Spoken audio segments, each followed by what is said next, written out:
एक जंगल में 3 बैल रहा करते थे। तीनों आपस में अच्छे मित्र थे। वो घास चरने के लिए जंगल में एक साथ ही जाया करते थे। उसी जंगल में एक खूंखार शेर भी रहता था। इस शेर की कई दिनों से इन तीनों बैल पर नजर थी। वह इन तीनों को मारकर खा जाना चाहता था।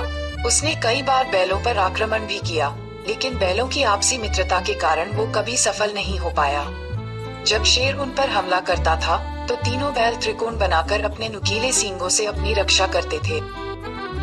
तीनों बैल साथ मिलकर कई बार शेर को भगा चुके थे, लेकिन शेर कैसे भी करके उन तीनों को खाना चाहता था। शेर यह समझ गया था कि जब तक ये तीनों साथ रहेंगे, इन्हें मारा नहीं जा सकता है। इसलिए उसने एक दिन इन तीनों को अलग करने के लिए एक चाल चली। शेर ने बैलों को अलग करने के लिए जंगल में एक अफवाह उड़ा दी। अफवाह ये थी कि इन तीनों बैलों में से एक बैल अपने साथियों को धोखा दे रहा है। बस फिर क्या था, बैलों के बीच इस बात को लेकर शक बैठ गया कि आखिर वो कौन है जो हमें धोखा दे रहा है। एक दिन इसी बात को लेकर तीनों बैलों में झगड़ा हो गया। शेर ने जो सोचा था वो हो गया था। अब तीनों बैल अलग अलग रहने लगे थे। उनकी दोस्ती टूट चुकी थी। अब वो अलग अलग होकर जंगल में चरने जाने लगे थे। बस शेर को इसी मौके का इंतजार था। शेर ने एक दिन उन तीनों बैलों में से एक पर हमला बोल दिया।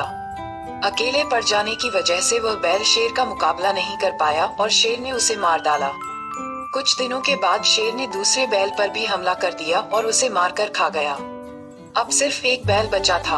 वह समझ गया था कि शेर अब उसको भी मार डालेगा। उसके पास बचने की कोई उम्मीद नहीं थी। वह अकेले शेर का मुकाबला नहीं कर सकता था। एक दिन जब वह जंगल में घास चरने गया था, तो शेर ने उसे भी अपना शिकार बना लिया। शेर की चाल पूरी तरह कामयाब हुई और उसने तीनों बैलों की दोस्ती तोड़कर उन्हें अपना शिकार बना लिया था। कहानी से सीख, एकता में बड़ी ताकत होती है। हमें हमेशा आपस में मिलकर रहना चाहिए और दूसरों की बातों में नहीं आना चाहिए।